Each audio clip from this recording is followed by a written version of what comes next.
Aleluya. Bendiciones, hermanos, bendiciones. Le damos gracias al Señor por esta hermosa mañana, fría mañana, que al parecer va a bajar la temperatura un poquito más, pero estamos gozosos, contentos de poder estar reunidos en la casa del Señor. Así que yo quisiera aprovechar al máximo el tiempo el día de hoy para pedirle al Señor su gracia, su favor, para orar por los que presentaron diezmos y ofrendas. Y sobre todo, hermanos amados, para pedirle al Señor que nos ayude hoy en su misericordia, en su gracia, para poder comunicar su palabra y las cosas que el Señor ha estado hablando a mi vida. Así que yo quisiera que usted allá en casa cerrara sus ojos y se pusiera ahí cómodo para poder recibir la palabra el día de hoy, y que el Señor haga la obra, que el Señor nos enseñe, nos bendiga con su presencia. Padre, te damos gracias por tu amor, tu misericordia, por tu bondad. Y hoy estamos delante de ti, Señor, pidiendo hoy un espíritu de sabiduría y revelación para que tu palabra fluya como río y venga, Señor, a ampliar nuestros pensamientos, nuestra mente. Señor, te suplico con todo mi corazón que tomes tú el control y que todo estorbo sea quitado, Señor, que todo espíritu inmundo sea reprendido y venga la libertad de tu presencia a darle a tu pueblo la tranquilidad, la paz para poder ser edificados. Señor, te suplico que bendigas y honres la vida de aquellos que han presentado sus diezmos, sus ofrendas. Señor, no te quedes tú con nada, bendíceles y mándalos, Señor, mándales bendición del cielo, esa bendición que enriquece y no añade tristeza. Recibimos los diezmos, recibimos las ofrendas y pedimos, Señor, de tu gracia, de tu abundancia, de tu favor sobre cada familia de la congregación. Provee a aquel que no tiene, Señor, en el nombre de Jesús, provéeles, que se cumpla tu palabra de que no hay justo desamparado ni su simiente que mendigue pan, y siga asombrándonos, Señor, por tu provisión y por tu bondad. En el nombre poderoso de Cristo Jesús, amén y amén. Hermanos amados, hoy quisiera platicar con ustedes un tema que sentí en mi corazón platicarlo, y yo creo que es importante que lo platiquemos como casa pastoral. Yo al tema lo titulé Los sacerdotes y el pueblo. Así lo titulé, y quisiera que leyera este versículo conmigo y que tal vez me escuchara un poquito la reflexión y cómo llegué a pensar en este mensaje, a que Dios me hablara por medio de este mensaje. Génesis 14, 18 al 20 dice: entonces Melquisedec, rey de Salem, sacó pan y vino, y él era sacerdote del Dios Altísimo, y lo bendijo diciendo: bendito sea Abraham del Dios Altísimo, creador del cielo y de la tierra. Y bendito sea el Dios Altísimo, que entregó a tus enemigos en tu mano y le dio a Abraham el diezmo de todo. Yo sé que este versículo lo hemos usado varias veces para ministrar los diezmos y las ofrendas en el tiempo de la enseñanza, pero hay algo que a mí me llamó la atención. Primero, fíjese que en medio de un estudio, de reflexión, me empecé a dar cuenta cómo dentro de los caminos del Señor empiezan a obrar mancuernas o elementos que parecen mancuernas, que van de manera paralela, que obran de manera paralela, por decirlo así, como una pareja de elementos, y que realmente estas operaciones de dos elementos de manera simultánea generan cosas hermosas, cosas lindas para la vida del creyente.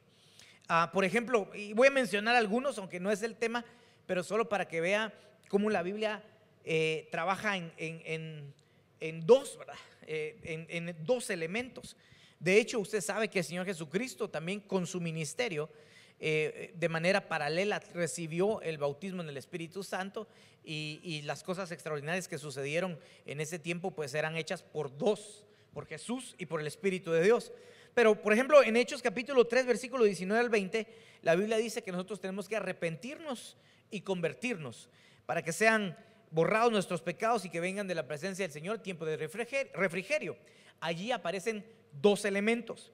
En Proverbios capítulo 28 versículo 13 dice que el que encubre sus pecados no prospera, mas el que confiesa y se aparta alcanza misericordia. Allí otra vez aparece otra mancuerna, la confesión y el apartarnos del pecado, y entonces se desata la misericordia. En Hebreos capítulo 12 versículo 14 dice: seguid la paz con todos y la santidad, sin la cual nadie verá al Señor. Entonces ahí otra vez aparecen dos elementos de que el creyente debe buscar la paz y la santidad, porque si no, no va a ver al Señor. Proverbios 3:3 dice: la misericordia y la verdad nunca se aparten de ti, átalas a tu cuello, escríbelas en la tabla de tu corazón, y hallarás gracia y buena opinión delante de los ojos de Dios y de los hombres.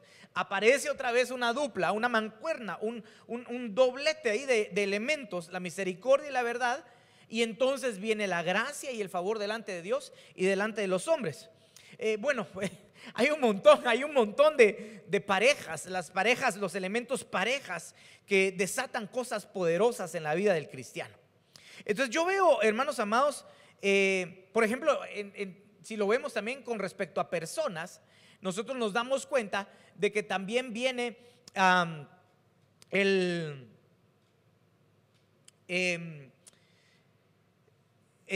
por ejemplo, en el libro de los jueces, vemos que están los profetas y los reyes también como mancuerna operando sobre el pueblo. Y yo acá, en estos versículos que le quiero leer el día de hoy, veo que hay una mancuerna entre los sacerdotes y el pueblo. Y por eso, si usted ve aquí en pantalla, yo le puse el tema los sacerdotes y el pueblo, porque tanto es indispensable la función sacerdotal o las acciones sacerdotales, como son indispensables también las funciones del pueblo. Entonces yo quisiera que viera conmigo estos versículos que voy a presentarles. El primero que le puse en pantalla es el de Génesis capítulo 14 y versículo 18. Génesis 14, 18.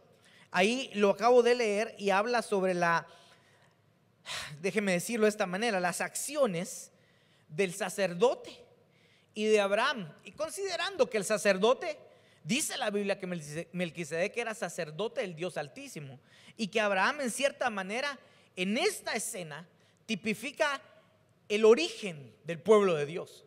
Entonces aquí es interesantísimo, porque en esto consiste el génesis sacerdotal y el génesis del pueblo. O sea, los inicios de los sacerdotes y los inicios del pueblo. Ahí aparece de una manera trascendente lo que la Biblia nos está enseñando con respecto al sacerdocio de Melquisedec, que es el orden que está operando en este tiempo, y con respecto al pueblo gentil que realmente estaba en los lomos espirituales de Abraham.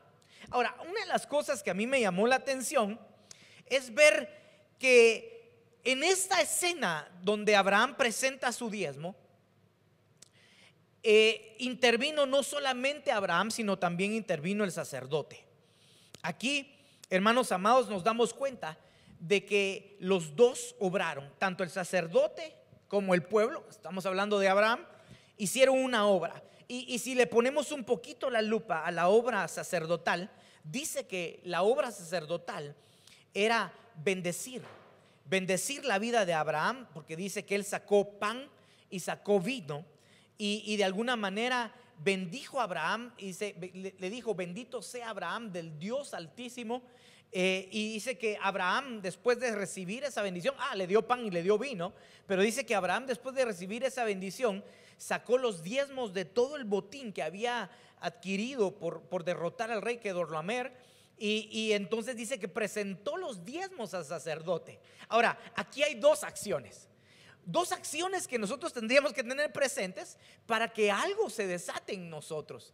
Primero, yo creo que una de las cosas que un sacerdote debe de hacer con el pueblo es bendecirlo de parte del Señor. Acá es importante tal vez profundizar un poquito en qué es la bendición de Dios, ¿va? Pero si pudiéramos pensar en un versículo, la Biblia dice que la bendición de Dios enriquece y no añade tristeza. Pero ¿sabe qué es lo que quiero decirle yo acá? Que el sacerdote no se presentó delante de Abraham a darle una bendición personal, es decir, que viniera de él, sino a otorgarle una bendición celestial que venía de lo alto, que venía del Señor. Y que al momento de ministrarle el pan y el vino y bendecirlo de parte del Dios Altísimo, como dice: bendito sea Abraham del Dios Altísimo, entonces Abraham sin que le dijeran, sin que ellos enseñaran tanto el diezmo y la ofrenda. Dice que él sacó el diezmo de todo el botín y se lo dio al sacerdote. Ahora, acá algo que a mí me impresiona es el desenlace de esta historia, porque dice la Biblia que en el versículo 21, y aquí lo voy a poner en pantalla, dice que Abraham se topa después de haber diezmado y después de haber sido bendecido. Ahí están las dos acciones. El sacerdote bendice de parte de Dios y el pueblo da también como un reconocimiento de que la bendición viene del Señor.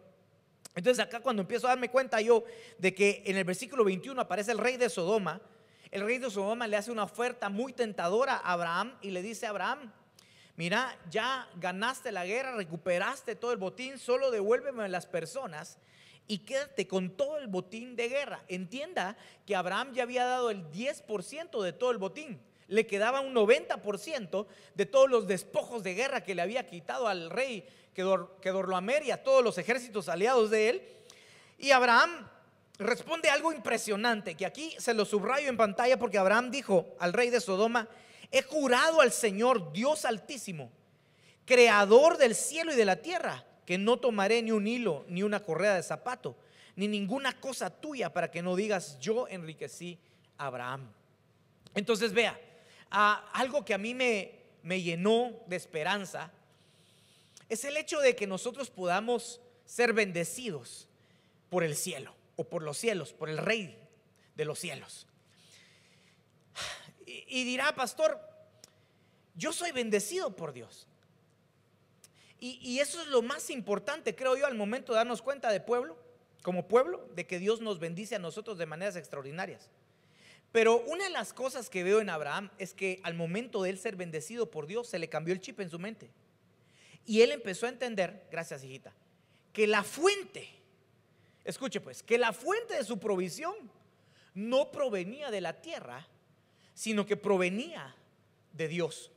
Como que a mí me impresiona esta bendición, porque viene el sacerdote y le dice: tu bendición, Abraham, viene del cielo. Bendito sea Abraham del Dios Altísimo, sea bendecida tu vida de parte del Dios del cielo, de parte del Dios Altísimo. Como que Abraham lo capta en su corazón, y al momento que entiende la fuente de su provisión, él no le cuesta diezmar de todo el botín de guerra.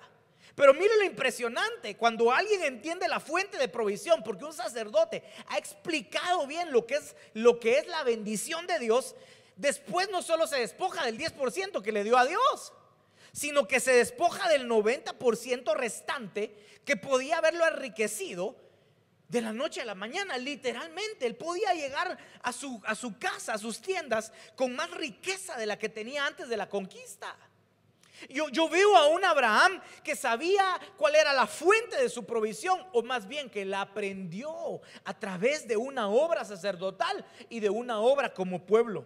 De alguna manera nosotros, hermanos amados, dependemos muchas veces de los medios de provisión. Pues aquí Dios está usando al rey de Sodoma, que por cierto era malvado, dice el capítulo 13, ¿va?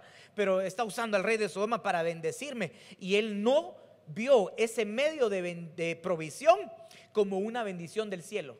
¿No será que hay veces que nosotros tendríamos que poner reservas para recibir cierto tipo de bendiciones? Mira, es que cuando estaba leyendo esto me recordé de un testimonio.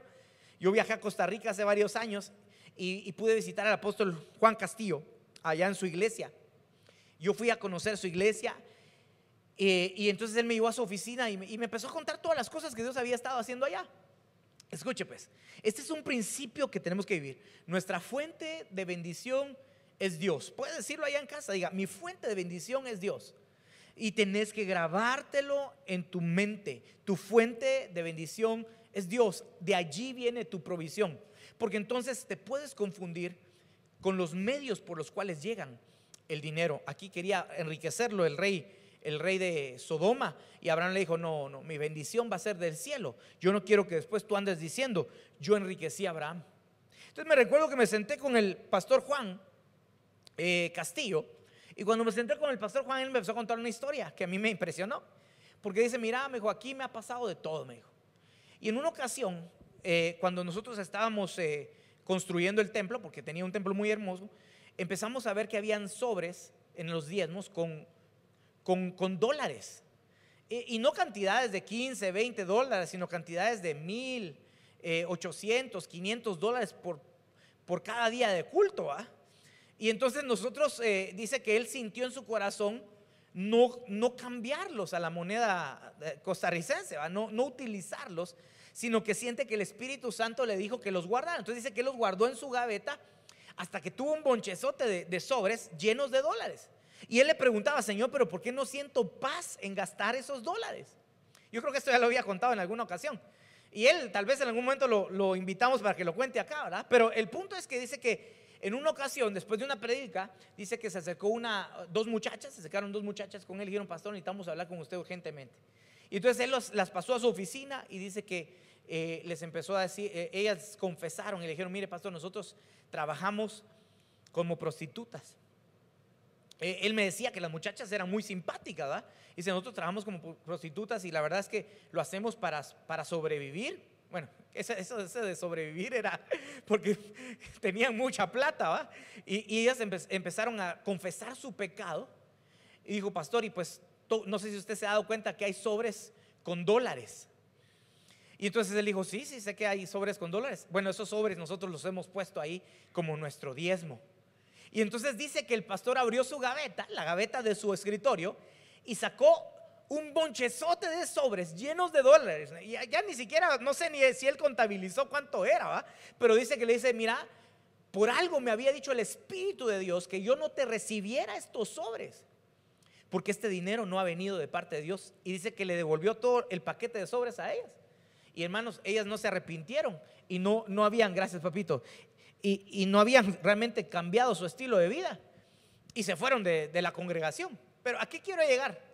No al hecho de que usted diga: ala, ese pastor cómo no aprovechó esos dolarotes. No, sino que cuando el pueblo es bendecido por Dios y entiende a través de un sacerdote que es Dios que lo va a bendecir, el hombre no depende de los medios, el hombre depende de Dios. Yo no sé si usted puede decir amén, pero muchos de los que hemos caminado en este camino precioso del Señor y hemos tenido una buena instrucción sacerdotal y hemos sido bendecidos por Dios a través de un sacerdote, se nos abre la dimensión de reconocimiento de quién es la fuente de nuestra provisión.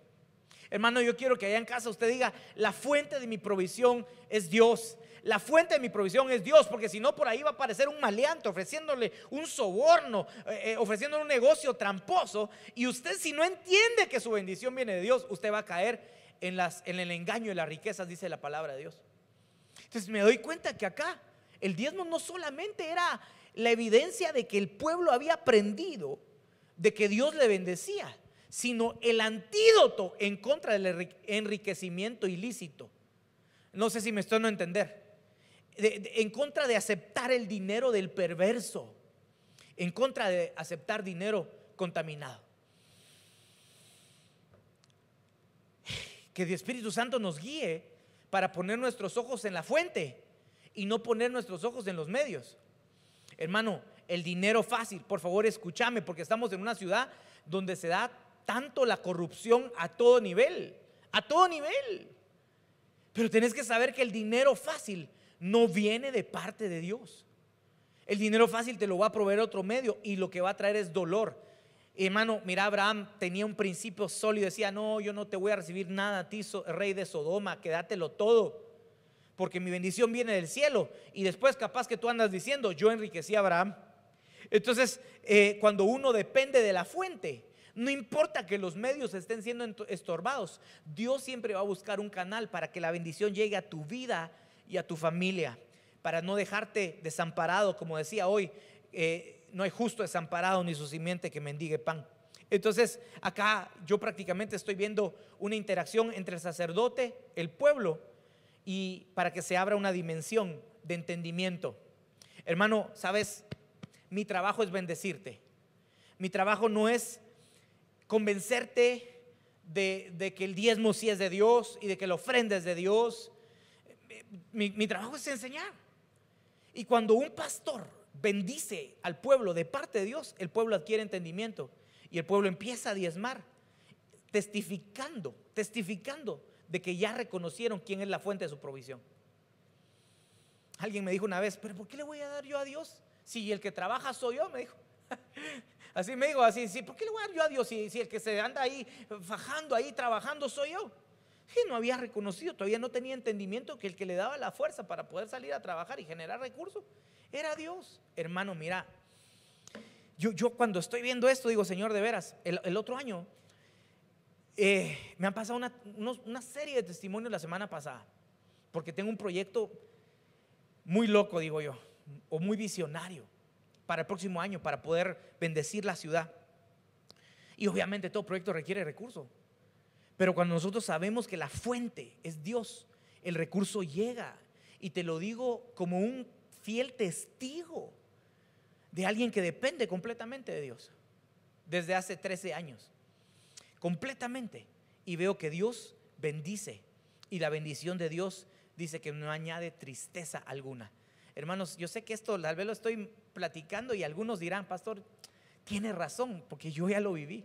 Hay hermanos que me han testificado unas cosas que digo, Señor, es que eres tú detrás de todo asunto. Alguien me llamó una vez y me dijo, pastor, mire, nosotros vendemos segundas, apenas si sacamos el producto y se nos vendió todo. Y uno dice, ¿y qué gracia tuvieron ellos? Simple y sencillamente el entendimiento de que Jehová Jireh es el que nos provee. Entonces mira, ¿qué quisiera yo con esto? ¿Animarte a diezmar? No es eso, créeme que no ese es el sentido. ¿Sabes qué es lo que quisiera yo? Que creyeras que Dios es proveedor. Porque si tú no crees eso, por eso es que no diezmas. Porque dices, no, es que si diezmo vas a completar, si diezmo no voy a tener. No has creído todavía en Jehová Jireh.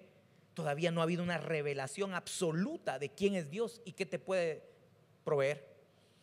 Por eso es que a mí no me interesa tanto que la gente diezme, porque muchas veces la gente diezma restándole a Dios lo que Dios le dio. Es que yo gano 10,000, pero voy a dar 300. No, es que yo gano 500 o 1,000, pero yo voy a dar 50. Entonces finalmente no le ha creído a Jehová Jireh. Hermano, tanto yo tengo una función sacerdotal como el pueblo tiene una función en creer que Dios es proveedor. El pastor bendice, no una bendición mía, repito, bendición del cielo. Y en la oveja, entonces cree, diezma y empieza a despojarse de la confianza que tiene en los medios de provisión. Pastor, hay pastores que cuando enseñan temas así tratan de asustar al pueblo para que el pueblo reaccione. No. Prohibido ministrar ofrendas en esta iglesia asustando a la gente. No, hermano, es que mire, cuando uno diezma, por eso es que después se le arruina a uno el carro y se le arruina a uno esto, y por eso, porque hermano, no. Y aunque muchas veces es cierto, no se debería de exponer así esta doctrina, porque entonces la gente va a diezmar por miedo y no por convicción de que tiene a Jehová Jireh por Dios. Hermano, estamos viviendo tiempos extraordinarios. El que se quiera subir al barco conmigo, súbase. Es la bendición de Dios, y mi responsabilidad no es quedármela, sino que venga y diga, bendito el pueblo que pastoreo de Jehová, del Dios del cielo. Bendito Pedro, Paco, Luis, Juan, como te llames, bendito seas del Dios del cielo, porque tu provisión viene de allá arriba. Yo no sé si puedes decir amén. Hoy lo que quiero ver yo aquí es cuando uno sabe que el medio de provisión de uno no es de Dios, uno fácilmente corta. Los medios pueden cambiar, pero la fuente es inamovible. Los medios pueden cambiar, pero la fuente es inamovible, y la fuente es Jehová Jireh. Yo no sé si tú puedes decir amén. Ahorita te voy a resumir al final, no sé si yo logre terminar el tema, pero para mí me ha cambiado la vida entender un montón de cosas de la palabra de Dios. Mira este versículo acá en Josué capítulo 3, versículo 3. Aquí otra vez hay otra interacción sacerdote-pueblo. ¿Cómo le puse al tema? Ya hasta se me olvidó de tanto que estamos platicando. Sí, los sacerdotes y el pueblo. Entonces mira este versículo en Josué capítulo 3, versículo 3. Y dieron órdenes al pueblo diciendo: cuando veáis el arca del pacto del Señor vuestro Dios y a los sacerdotes levitas llevándola, partiréis de vuestro lugar y la seguiréis. Repito, por más que un sacerdote haga lo que le toca hacer, si el pueblo no reacciona, no pasa nada. Si el pueblo no reacciona, no pasa nada. Tienen que haber una obra sacerdotal y una reacción de parte del pueblo. Y acá vemos otra obra sacerdotal. La obra sacerdotal es: los sacerdotes tenemos la responsabilidad de llevar el arca de Dios. El arca de Dios es la presencia del Señor. ¿Cómo nos vamos a encargar nosotros de buscar esa hermosa presencia? Cada uno tendríamos nuestra forma de buscarla. Y yo estoy hablando ahorita desde una perspectiva sacerdotal como pastor, pero también los varones de las casas son sacerdotes de sus hogares. Ellos son responsables de poder llevar el arca del pacto, la presencia de Dios, en sus hombros, en su vida. Hermano, la mujer puede estar consagrada, ungida, bendecida con dones, pero si el varón es una nada, espiritualmente hablando, el matrimonio no funciona de acuerdo al plan de Dios. Entonces los sacerdotes deberían de buscar la presencia de Dios. Y entonces, cuando hay un sacerdote que busca la presencia de Dios y lleva el arca, ahora el pueblo debería reaccionar y hacer su propia obra. ¿Y cuál es la obra? Partiréis de vuestro lugar y le seguiréis. Entonces hemos visto ejemplos en la Biblia de pueblo que en lugar de seguir la presencia de Dios sigue la idolatría, ¿va? O va en pos de la idolatría y del pecado. Pero cuando un sacerdote, ya sea un pastor, un padre de familia, lleva la presencia de Dios, la responsabilidad de su familia, de su iglesia, sería seguir los pasos que va marcando la misma presencia de Dios. Aquí me impresiona esto, porque cuando los sacerdotes llevan la presencia de Dios, empiezan a suceder cosas extraordinarias. El sacerdote la lleva y el pueblo lo sigue. Porque aquí, si podemos leer unos versículos más adelante, dice la Biblia que los sacerdotes llevaban el arca de pacto, pusieron sus pies sobre el río Jordán y el río Jordán se secó y el pueblo de Israel completo pasó en seco. Incluso también el arca o la presencia de Dios, déjeme decir la presencia de Dios porque es la figura del arca del pacto, ¿eh? Jugó un papel importantísimo en la conquista de la primera ciudad, que fue Jericó. Los sacerdotes jugaron un papel. El pueblo tenía que seguir al sacerdote. Mira, si hay sacerdote en casa, ¿por qué querés caminar hacia otra dirección? ¿Por qué quieres hacer tu propia voluntad? Si como funciona el ADN bíblico es el sacerdote marca la ruta, el pueblo le tiene que seguir. Y alguien dirá: sí, pero yo también soy sacerdote. Mira, no te vaya a suceder lo que dijo a Aarón y su hermana, ¿va? Que dijeron: ¿acaso no Dios también habla por nosotros? Pues, porque realmente lo que te quiero decir es que sí, todos somos sacerdotes, pero sobre toda gloria hay una gloria mayor. Entonces, definitivamente, mira, te voy a decir algo, te lo digo personalmente. Yo tengo un sacerdote que me cubre. Ahora viene la proclama. ¿Y qué querés? ¿Que yo proclame otra cosa en lugar de ajustarme a la proclama que Él va a dar? No, no se puede. Él marca con la presencia de Dios una dirección y el pueblo que le sigue debería de ser obediente para caminar por donde el sacerdote está caminando. No sé si me estoy dando a entender, pero espero que sí. No penséis que me estoy autopredicando para autobeneficiarme. Yo lo que estoy diciendo es que cuando los sacerdotes llevan la presencia de Dios y caminan y el pueblo lo sigue, cosas extraordinarias suceden. Cosas poderosas suceden.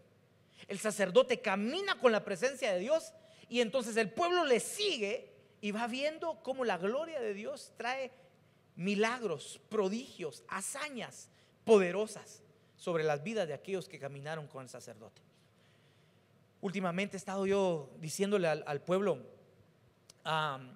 qué difícil es para el sacerdote poder encontrar el camino por el cual la iglesia que pastorea uno debe de caminar, porque no consiste de lo que un pastor quiera lograr, sino de lo que el Señor a través de su Espíritu muestra que se debe de lograr.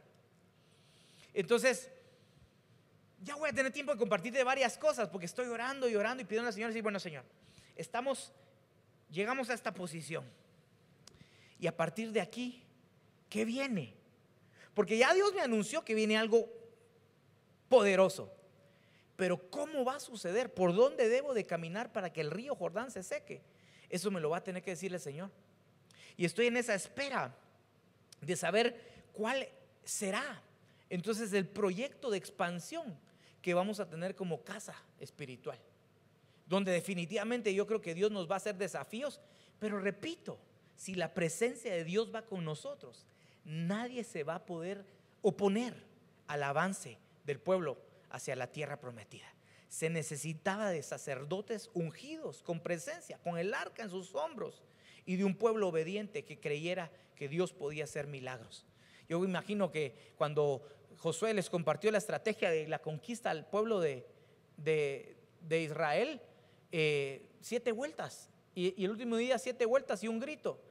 Yo digo que algunos tal vez se han de haber dicho: ¿cómo va a ser posible si unas murallas tan grandes? ¿Cómo va a ser posible que dando gritos y sonando cuernos, chofares, va a caer la muralla? Pero mira, el pueblo tuvo fe, hizo tal cual les dijo Josué, siguiendo a los sacerdotes. Míralo, léelo.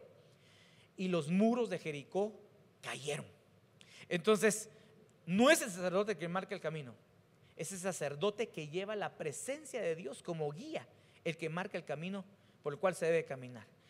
Te quiero hacer una súplica: no te salgas del camino. Y si ya encontraste un sacerdote ungido, quédate ahí, te va a convenir, porque puede ser que después llegues y tal vez encontres a uno que no tiene la unción ni el arca en sus hombros, ¿verdad? Mira este otro versículo rapidito, Josué capítulo 6 versículo 20. Déjame tomar un poquito aquí. Dice: entonces el pueblo gritó y los sacerdotes tocaron las trompetas. Aquí hay otra acción doble, ¿va? Ya te dije que la mancuerna sacerdotal, pueblo, sacerdote, pueblo, no se logra nada si solo el sacerdote actúa, pero si actúa el sacerdote y el pueblo, cosas poderosas pasan.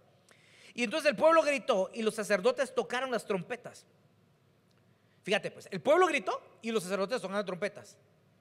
Y sucedió que cuando el pueblo oyó el sonido de la trompeta, el pueblo gritó a gran voz, y la muralla se vino abajo, y el pueblo subió a la ciudad, cada hombre derecho hacia adelante, y tomaron la ciudad y destruyeron por completo a filo de espada todo lo que había en la ciudad, hombres y mujeres, jóvenes y ancianos, bueyes, ovejas y asnos.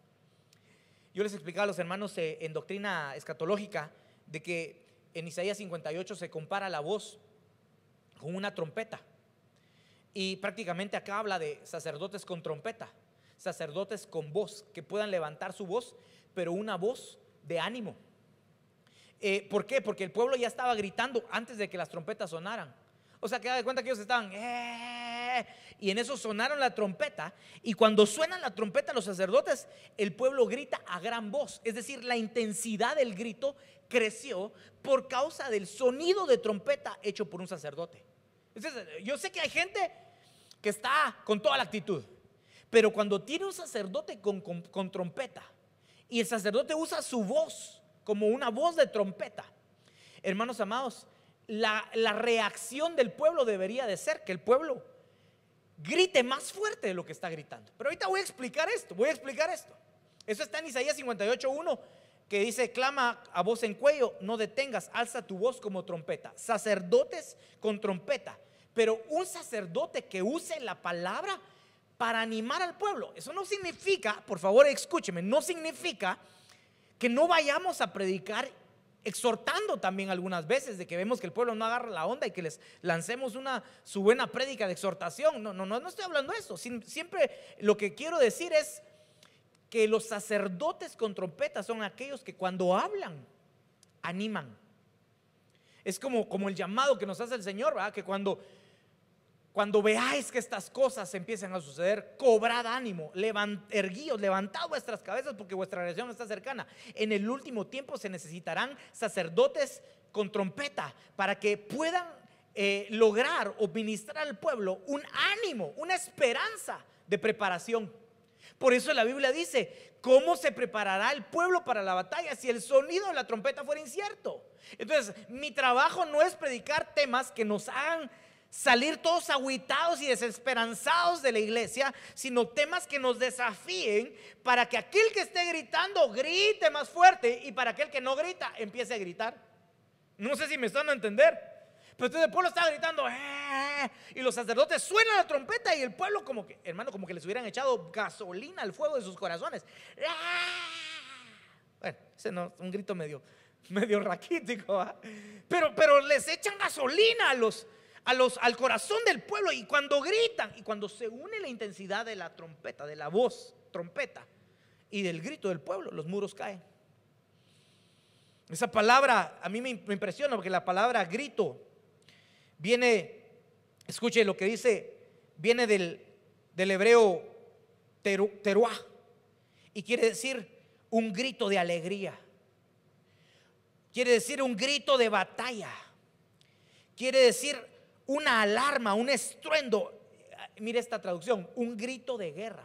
Entonces aquí quiero yo que vea esto, porque me emociono, porque prácticamente el grito del pueblo de Israel era un grito de actitud. Diga conmigo en casa, grito de actitud. Aquí los que están aquí también díganlo, grito de actitud. ¿Qué se refiere? Que nuestra actitud debe cambiar. Si el sonido de los sacerdotes que dirigen nuestra casa apostólica es un sonido de trompeta, la actitud del pueblo debe de cambiar. Entonces ellos, a mí me bendice tanto escuchar a nuestros apóstoles. De veras, hermano, me disfruto. Entiendo cosas que no entendía, me saboreo la palabra. Pero ¿sabes qué? Cuando yo oigo una palabra basada en la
sonido.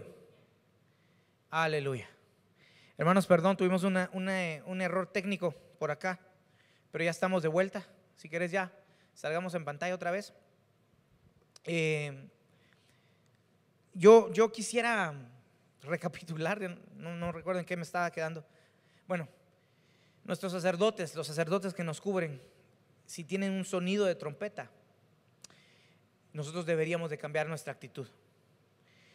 Veo a un pueblo, me gusta mucho porque dice, una de las versiones que leí, dice que la palabra gritar, allí significaba gritar como una alarma para batalla.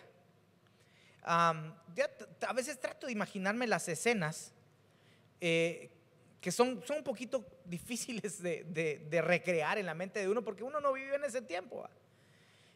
Las películas más o menos le ayudan a uno a imaginarse cómo habrá sido esa situación. Sin embargo, yo veo a un pueblo que al momento de que gritó ya tenía una actitud de guerrero, aunque no eran guerreros todavía. déjeme decirlo de otra manera, ya tenía una actitud de guerrero, aunque todavía no peleaban las batallas. No habían conquistado, pero ya en su corazón eran guerreros de Dios, eran poderosos. Y entonces los sacerdotes tocan trompeta y el pueblo grita, un grito de guerra, un grito de alegría, un grito de júbilo. Por supuesto, la trompeta tocada por un sacerdote debería de ser, iglesia, una trompeta de ánimo.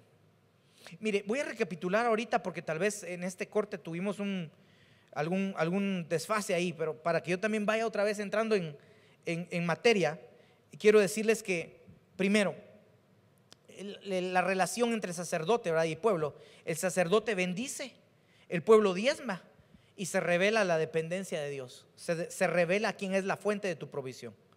El sacerdote lleva la presencia y el pueblo sigue la presencia. Repito, aquí sí quiero decir algo.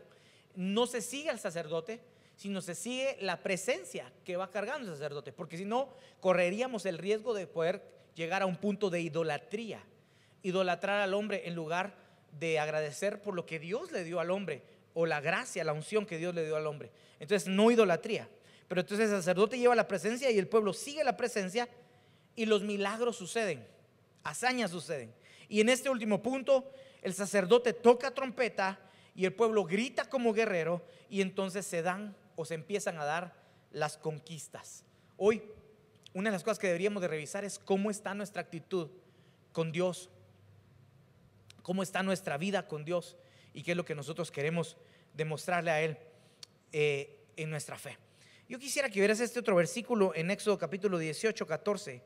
Éxodo 18, 14 dice: cuando el suegro de Moisés vio todo lo que él hacía por el pueblo, dijo, que por cierto, aquí quiero decirles que Jetro cumple una función sacerdotal, ¿verdad?, porque era sacerdote de Madián. Y Moisés y el pueblo cumplen otra función que ahorita quisiera yo explicar. Cuando el suegro de Moisés vio todo lo que él hacía por el pueblo, dijo: ¿qué es esto que haces por el pueblo? ¿Por qué juzgas tú solo y todo el pueblo está delante de ti desde la mañana hasta el atardecer? Y respondió Moisés a su suegro: porque el pueblo viene a mí para consultar a Dios. Cuando tienen un pleito vienen a mí y yo juzgo entre uno y otro, dándoles a conocer los estatutos de Dios y sus leyes. Y el suegro de Moisés le dijo: no está bien lo que tú haces. Si leyera todo el capítulo, creo que todos sabemos el desenlace. El sacerdote le da un consejo a Moisés y Moisés ejecuta el consejo sacerdotal. ¿Cómo interviene acá el sacerdote y el pueblo? Porque realmente acá el sacerdote empieza, ¿cómo decirlo?, por medio de su consejo, a establecer un orden de delegación.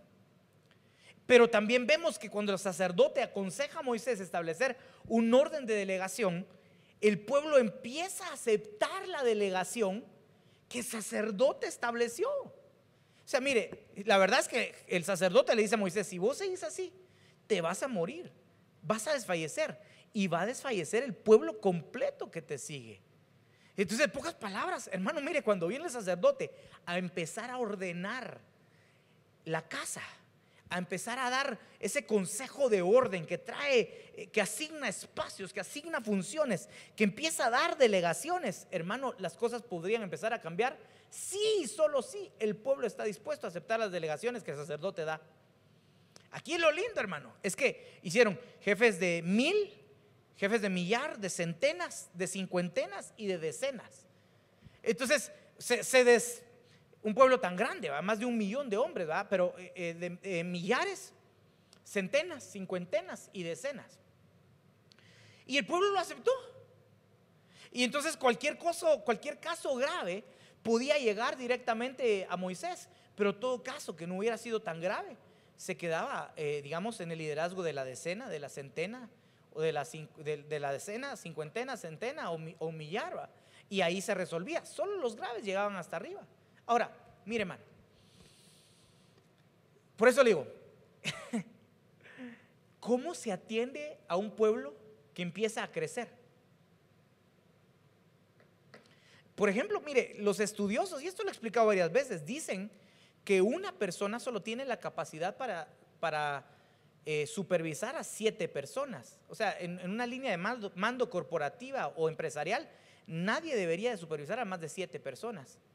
Porque entonces si tiene ya 14, debería de ordenar, agrupar y subdelegar, por decirlo así, ¿va? Pero mucha gente supervisa 15, 20, 30, ¿va? Entonces, ¿cuánto será la capacidad de un pastor para poder atender bien a su gente? Hermano, 10. Sí, ahí el mismo sacerdote Jetro nos da la llave, 10. Entonces, pastor, y después cuando un pastor tiene más de 10 ovejas, necesita ayudas. Pero no solo, por eso repito, no solo depende de lo que el sacerdote quiere hacer y cómo quiere ordenar a su pueblo, sino del pueblo que entienda que quien lo pusieron a ayudarlo, a cuidarlo, a supervisarlo, es un delegado. Imagínense que alguno de esos 10 que cuidaba Pancho Pérez le hubiera dicho: no, yo no quiero hablar contigo porque tú eres nada más un líder de 10. Yo quiero ir a hablar con Moisés directamente. A mí nada de que ha pasado en Venezuela. No, yo no quiero hablar con usted, pastor. Yo quiero hablar con el apóstol. No se puede. ¿En qué momento un pastor puede atender a 100 ovejas, a 120 ovejas, a 130 ovejas? Es casi imposible. Por eso nosotros necesitamos ceder como pueblo a la organización que Dios nos da dentro de la congregación. Ahora, alguien dirá: pastor, y entonces, ¿y esto en qué nos ayuda? ¿En qué nos ayuda, pastor? ¿Qué desata? Esto del sacerdote, el sacerdote delega y el pueblo acepta la delegación. Pero ¿y esto en qué nos ayuda? Jetro se lo dijo. Jetro le dijo: así tú y el pueblo llevarán la carga compartida. O sea, no vas a cargar a una sola persona. Hay una palabra en inglés que traducida al español se dice como quemar a alguien. ¿Sí? No lo quemes. O esto me está quemando. Es como que lo estás gastando más de la cuenta. Yo te quiero decir algo. El pastor está para ayudar y los ayudas pastorales están para ayudar. Pero yo tengo una recomendación que tengo que darle al pueblo: acepta la delegación que se puso en la casa.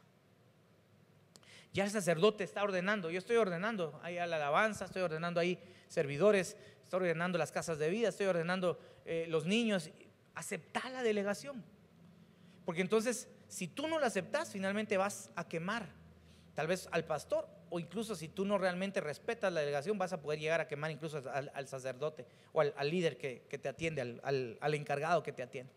No sé si me estoy a entender, ¿verdad?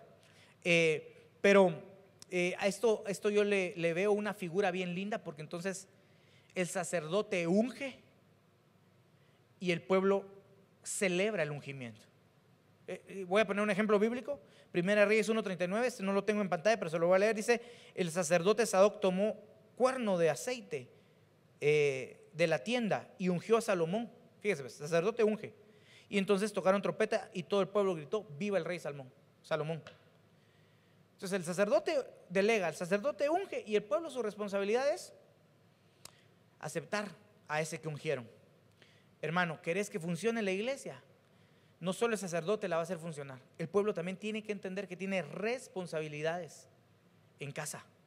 Si hay una delegación sobre tu vida, mira, a nosotros no siempre nos delegan sobre nosotros quienes son completamente el agrado de nosotros. Es difícil atinarle, ¿va? Primero porque ningún delegado es monedita de oro, ¿va? O perita en dulce, dice mi mamá. Y segundo, porque a veces te toca que te lidere una persona que te raspe, porque estás todavía muy áspero tú. Entonces Dios, aunque tú no lo veas así, Dios sí sabe a quién te puso como pastor y a quién te puso como encargado de área. Y dirás: sí, pero no es para que se aproveche. No estoy de acuerdo contigo, pero muchas veces las cosas que suceden dentro de ese trabajo, no sé cómo llamarle, de liderazgo, de delegación, son para tu crecimiento y para tu madurez. Así que en el nombre de Jesús te quiero decir: El sacerdote delega, el sacerdote unge y el pueblo tiene que aceptar. Y lo que sucede es que la casa se lleva la carga compartida. Hermano, quiero decirte una cosa. He visto pastores desfallecer porque les toca hacer todo en su iglesia. Así me pasó a mí cuando yo llegué a Ciudad Juárez. Ya se me está acabando el tiempo. Me decían, pastor, es que hay que poner techo aquí, hay que pintar, yo decía, amén, denle, hermanos, que Dios los bendiga. No, es que aquí en Juárez los pastores tienen que hacer todo. Y sí, la imagen que tenían de un pastor era el pastor que andaba subido en los techos y reparando todo. Y no estoy diciendo que sea malo, simple y sencillamente, si el pastor no tiene el tiempo para estudiar, ¿de qué sirve tener un techo súper bien pintado y súper bien arreglado si la prédica va a ser toda escueta y raquítica? No sirve de nada. Entonces el Señor entendió, incluso desde los principios de la iglesia, el principio de delegación.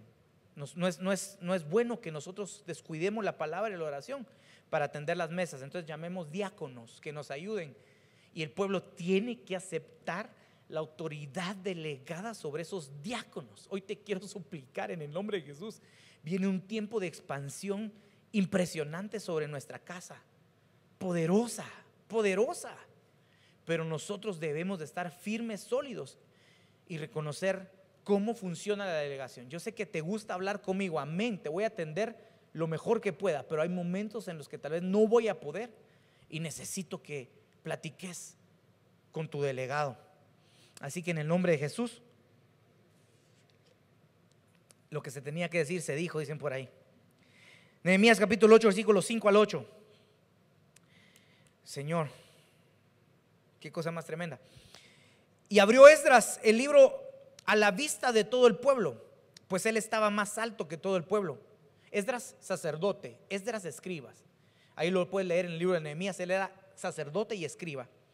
Dice que abrió el libro, la ley del Señor, la palabra de Dios, a la vista de todo el pueblo. Y cuando lo abrió, todo el pueblo se puso de pie. Mira qué respeto tenían por la palabra de Dios. Entonces Esdras bendijo al Señor, el gran Dios, y todo el pueblo respondió amén, amén, mientras alzaba las manos. Después se postraron y adoraron al Señor rostro en tierra. Y leyeron en el libro de la ley de Dios, traduciéndolo y dándole el sentido para que entendieran la lectura. Mira qué tremendo. En el versículo 12 dice el desenlace, pero déjame hablarte estos 3 versículos. Primero, los sacerdotes son los que abren el libro y desmenuzan la palabra. Alguien decía, ay, yo no quiero aprender, pastor, yo no me quiero discipular. Y le digo, pero ¿por qué? Si Dios te mandó un pastor para discipularte y enseñarte, ¿no? ¿Y cómo le hacen los tarahumaras? Me decía, fíjense qué ejemplo me ponía. ¿Y cómo le hacen los tarahumaras si ellos no tienen pastor? Y ahí están buscando a Dios y a Jesús.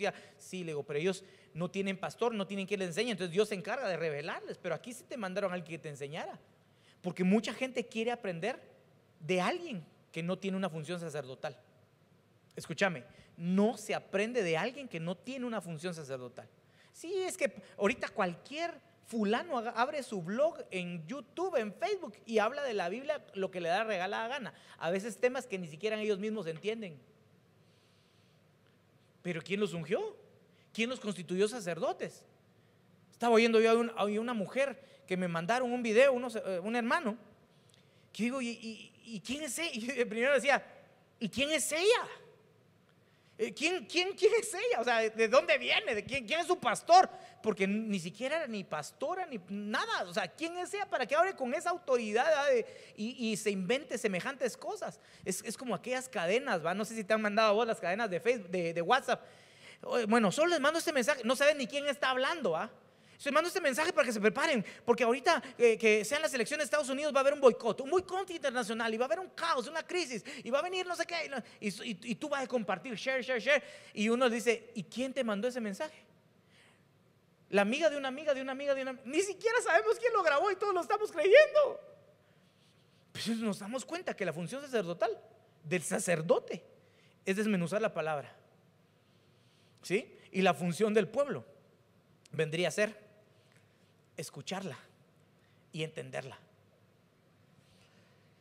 Entonces en el versículo 12, ahí en Nehemías capítulo 8, versículo 12 dice: y todo el pueblo se fue a comer, a beber, a mandar porciones y a celebrar una gran fiesta, porque comprendieron las palabras que les habían enseñado. Escúchame esto. Después de que el sacerdote desmenuzó la palabra y el pueblo se sentó a escucharla y a entenderla, hubo un avivamiento y hubo una gran fiesta, una celebración. ¿Sabes por qué a veces no viene el avivamiento sobre la iglesia en la que nos congregamos? Bueno, una de dos: o el sacerdote no está desglosando la palabra bien y el pueblo está escuchando puras tonterías, o el sacerdote sí lo está haciendo bien, pero el pueblo no quiere escuchar. Sí, esta pandemia ha puesto a prueba nuestra vida espiritual, hermanos. Sí, porque ¿qué otra quedaba? Cuando habíamos presencial, nos tocaba chutarnos la prédica completa. ¿Y qué más? Se veía feo que te salieras a medio culto, ¿va? Pero ¿y ahora? No puede venir el avivamiento si el pueblo no escucha y no entiende. Yo lo que animo al pueblo es que se quede conectado todo el culto, que escuche toda la palabra, que entienda la palabra. Y entonces nos va a visitar un avivamiento tremendo, como visitó en Nehemías capítulo 8 al pueblo de Israel, porque un sacerdote que abrió el libro suplicó que el pueblo lo entendiera. El pueblo escuchó, entendió, y entonces fueron avivados en su corazón, hicieron fiesta, celebración. Porque dice la Biblia en el 12: porque comprendieron las palabras que se les había enseñado.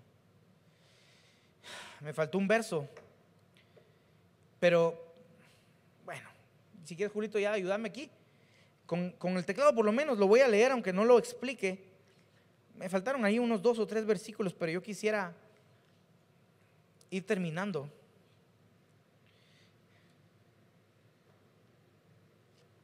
¿Sabes qué es lo lindo, hermano? Algunas veces, porque uno de pastor quisiera que esto sucediera. O sea, bueno, te voy a poner lo último.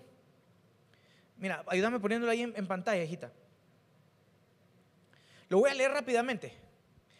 Uno de pastor quisiera que esto sucediera: que cuando el sacerdote bendice, el pueblo diezme, pero no diezme por obligación, sino diezme porque ya entendió que Jehová Jireh es su fuente de provisión.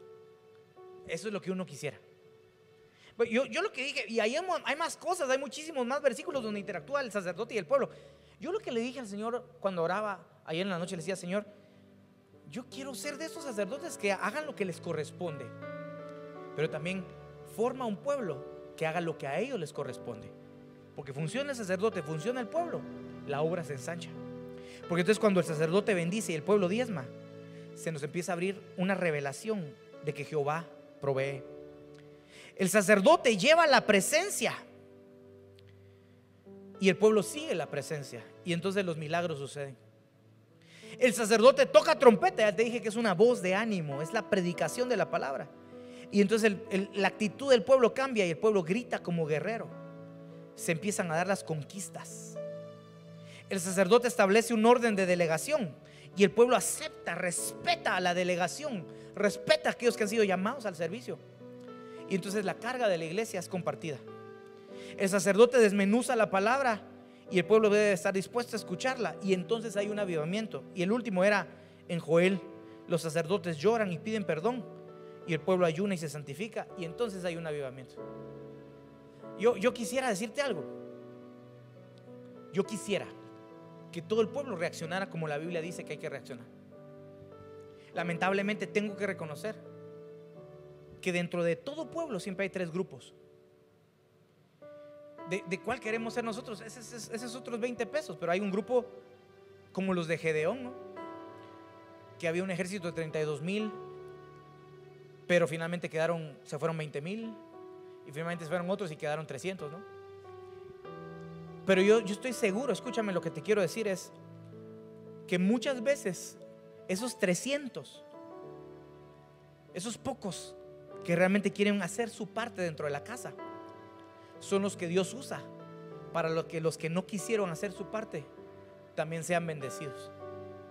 Y alguien dirá, sí, pero ¿por qué? Si ni siquiera vinieron a pelear, si ni siquiera sirven y también les tocó el avivamiento. Sí, pero entendé que tú fuiste un protagonista a la figura de Cristo. Que Cristo, sin nosotros hacer nada, lo dio todo para que nosotros tuviéramos todo. Y por eso que la Biblia dice en Filipenses capítulo 2 que nosotros seamos como Él. Porque mucha gente dice, sí, pero si viene un avivamiento, pastor, que no les caiga a ellos, porque el que vino a orar todas las mañanas fui yo. Si viene un avivamiento, pastor, y una bendición de parte de Dios, que no les caiga a ellos, porque el que estaba sirviendo en la alabanza todos los cultos era yo. Y digo yo, Señor, qué poco nos parecemos a ti.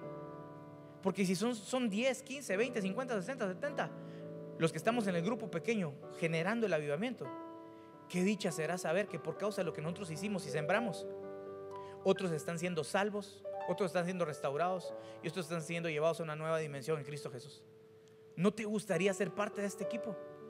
Ahora mira, yo ya estoy puesto. Hoy te quiero decir que mi esposa y yo ya pusimos nuestros pies para hacer lo que nos corresponde. Mi trabajo es bendecirte. Mi trabajo es llevar el arca. Mi trabajo es tocar trompeta. Mi trabajo es establecer un orden y delegación. Mi trabajo es desmenuzar la palabra. Mi trabajo es llorar y pedir perdón por el pueblo que represento. Pero ¿y el tuyo? Mira, no crezcamos como niños berrinchudos que después de tanto tiempo todavía le dicen, no mamá, es que si tú no me haces la leche yo no como. Si tú no me sirves mi plato, si tú no me lavas mi ropa, que puros niños berrinchudos. En lugar de decir, Señor, aquí estoy, voy a ponerme en la brecha para que lo que tú prometiste que va a suceder en Ciudad Juárez, en Chihuahua y en todo México y en todo el mundo también, yo sea parte de eso. Se va todo egoísmo. Escúchame, si tú lo estás dando todo por Jesús y estás dando tu parte como pueblo, tú dirás, pastor, yo diezmo y soy fiel en mis diezmos, yo no le fallo al Señor. Gloria a Dios, te bendigo, hijito, te bendiga, hijita. Y te digo que sigas creyendo en Jehová Jireh, porque te va a seguir asombrando. Alguien dirá, pastor, yo también, yo lo sigo. Si usted dice que vayamos para allá, ahí le entramos, pastor. Amén, te bendigo, hijo, te bendigo, hijita, porque sé que vas a caminar en el río Jordán y vas a cruzar en seco. Vas a ver grandes milagros y grandes hazañas. Alguien dirá tal vez por ahí, Señor, pastor, mi actitud es la mejor. Yo grito como guerrero, yo estoy listo para, usted dígame, rana y salto, me han dicho algunos. Que de veras bendigo a Dios por la vida de estos hermanos. También te bendigo a ti, hijita, hijito, te bendigo en el nombre de Jesús. Si tú eres de los que se ha acercado conmigo en este último mes para decirme, pastor, ¿qué hago? Dígame qué hay que hacer, porque lo voy a hacer. Te bendigo. Y yo sé que tú me estás escuchando y saben a quién me estoy refiriendo. Si tú eres de ese pueblo que acepta la delegación y has honrado a los líderes que yo he nombrado, te bendigo, sigue así. Alguien por ahí va a decir, pastor, pues yo también no me pierdo los cultos. Yo de verdad, pastor, mire, hago lo que sea para escucharlo. Y si no lo escucho ese día, lo escucho otro día, pero no me pierdo la palabra. Te bendigo. Y si no lo estás haciendo, te estoy desafiando para que lo hagas y tomes disciplina en tu vida, como que si estuvieras en casa. Yo te bendigo. Eso significa que estás conmigo y estás caminando para la conquista. Si tú eres ese pueblo que ayuna y se santifica, y yo quiero decir que el ayuno no solamente es dejar de comer. El ayuno es abstenerte de cosas que te causan deleite a tu carne. Y te santificas, es decir, que estás constantemente limpiándote. Yo te bendigo, porque mi trabajo va a ser pedir perdón y llorar entre la entrada y el altar. Y entonces el Señor va a mandar mosto, aceite, hasta que tú te sacias. Viene un avivamiento, iglesia. Viene un avivamiento glorioso. Señor, ayúdame a dar la parte que a mí me corresponde como sacerdote, pero también levanta y despierta un pueblo que dé la parte que a ellos les corresponde. Hoy no quiero convencer a nadie, Espíritu Santo de Dios. Hoy lo que quiero yo es correr con los que tú ya pusiste que corrieran conmigo. Y sé que esos que van a correr no los voy a convencer yo, porque no es del que quiere ni el que corre, sino de Dios que tiene misericordia. Tú eres el encargado de despertar a los valientes en esta casa, aquellos que tú has diseñado para conquistar. Tú eres el encargado, Señor, de llevar a tu pueblo a la condición que tú realmente les pides. Y Señor, mientras que esos guerreros que tú estás marcando en el corazón siguen haciendo lo que a ellos les corresponde como pueblo, que el beneficio, Señor, los despojos de guerra vengan para toda la congregación. Aún aquellos que están fríos y apartados, hoy venimos orando por ellos. Aquellos que tal vez no tienen interés en tu palabra, no tienen interés en ofrendar, en diezmar, en reconocerte como su Dios. Aquellos, Señor, que tal vez no pueden gritar como guerreros porque están viviendo un tiempo de fracaso, de frialdad. Aquellos, Señor, que todavía no aceptan autoridad sobre sus vidas, autoridad delegada. Aquellos, Señor, que tal vez no quieren escuchar la palabra. Aquellos, Señor, que tal vez no están santificándose. Oramos por ellos, para que los que tú estás despertando el día de hoy realmente, Señor, sean de bendición. Por favor, Señor, haz que tu obra acá se ensanche y crezca. Señor, hoy vengo testificando que tú eres mi Dios y mi Rey, y que tú nos vas a ayudar, y que el diablo no tiene parte ni suerte con nosotros. Y que aunque este año ha sido extraño, el 2020 ha sido extraño, el 2021 va a ser glorioso. Pase lo que pase, siga la pandemia o no, tu pueblo va a avanzar, porque tenemos un mandato de parte tuya, Señor, para conquistar la tierra en la cual nos tienes. Entréganos Ciudad Juárez, Señor, entréganos El Paso, entréganos Chihuahua, entréganos Sonora, entréganos Torreón, Durango. Señor, entréganos el norte de México, y que de este lugar puedan salir ministros para conquistar. En el nombre poderoso de Cristo Jesús, cantamos al Señor un tiempo.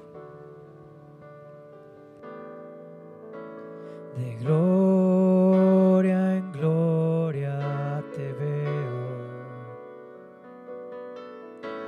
mientras más te conozco, quiero saber más de ti, mi Dios, cuán buen alfarero. Quebrántame, transfórmame, moldéame a tu imagen, Señor. Quiero ser más como tú, ver la vida como tú, saturarme de tu espíritu y reflejar al mundo tu amor. Quiero ser más como tú, ver la vida como tú, saturarme de tu espíritu y reflejar al mundo tu amor. Quiero ser más como tú. Bendice a tus hijos, Señor. Bendice a tu pueblo. En el nombre poderoso de Jesús, danos la actitud de conquistadores, trabajando el sacerdote junto con el pueblo. En el nombre de Jesús. Uno de los errores, bueno, hay varios errores, pero ya para terminar quiero decirte algo. Hay un grave error que se comete cuando el sacerdote sigue al pueblo en lugar de que el pueblo siga al sacerdote. ¿Sí? Cuando el sacerdote sigue al pueblo, a eso se le llama democracia. Pero cuando el pueblo sigue al sacerdote, a eso se le llama teocracia. Entonces, este fue el error de Aarón. Y Aarón fue el primer sacerdote constituido por Dios. Era el primogénito de todos los sacerdotes del orden de Leví, pues, sacerdote de Leví. Y él se corrompió por causa del pueblo. Pero no fue el único. La Biblia menciona en el libro de los profetas que hubieron muchos más sacerdotes que fueron en pos de los deseos del pueblo en lugar de obedecer a los deseos de Dios. Hermano, llegaste a una iglesia donde el anhelo de mi corazón es que sigamos a Dios. Alguien va a decir, no, pastor, pero es que yo quisiera que fuera de este color, de este otro. Ok, amén, gloria a Dios por tus deseos. Pero ¿sabes qué sería más importante que tus deseos y mis deseos? Los deseos de Dios. Y el otro error sacerdotal es construir sacerdocios falsos a la manera de Jeroboam, para retener al pueblo por temor de que el pueblo no se vaya. Entonces hay sacerdotes que no cumplen con su función enteramente porque temen de que el pueblo se les vaya. Es que si lo pongo, no lo voy a poner en disciplina, porque si lo pongo en disciplina se va a ir. Eso hizo Jeroboam. No, mejor hagámosles aquí cosas para que ellos adoren aquí, no sea que vayan a Judá y se me vayan en pos de Judá, en pos de Roboam. Tenía miedo, no hizo lo que Dios le mandó porque tenía miedo de perder al pueblo. Eso lo hizo también Saúl. Entonces quiero que sepas, ahí sí que como que dicen por ahí, en guerra avisada no hay muertos. Iba a decir en guerra avisada no entran moscas, pero es diferente. Quiero hacerlo bien. Y si en algún momento eso implica que tú no estés conmigo porque yo quiero hacer un proceso contigo, bien, yo lo siento mucho. No voy a cambiar la manera en que yo trabajo contigo, porque te amo y quiero verte calidad al 100. Y te celo con celo de Dios, como decía el apóstol Pablo ahí, que cuando uno es pastor uno empieza a tener un montón de frases que utilizó él, porque yo quiero casarte como una virgen pura, sin mancha, con el Señor. Así que te bendigo en el nombre de Jesús, oro por ti. Y pueblo, el avivamiento está por llegar. Solo falta hacer lo que nos corresponde hacer. Hazlo y Dios nos va a sorprender. Te bendigo en el nombre de Cristo Jesús. Si podemos cantar, quiero ser más como tú. Yo quiero. Te bendigo en el nombre de Jesús, iglesia. Que sea la bendición de Jehová sobre ti y los tuyos, sobre tu familia, sobre tu matrimonio, sobre todos nosotros. No se ha tomado en cuenta nuestros errores. Que la gracia y la misericordia del Señor te cubra todos los días de tu vida. Que Él haga resplandecer su rostro sobre ti y ponga en ti paz, en el nombre de Jesús. Amén.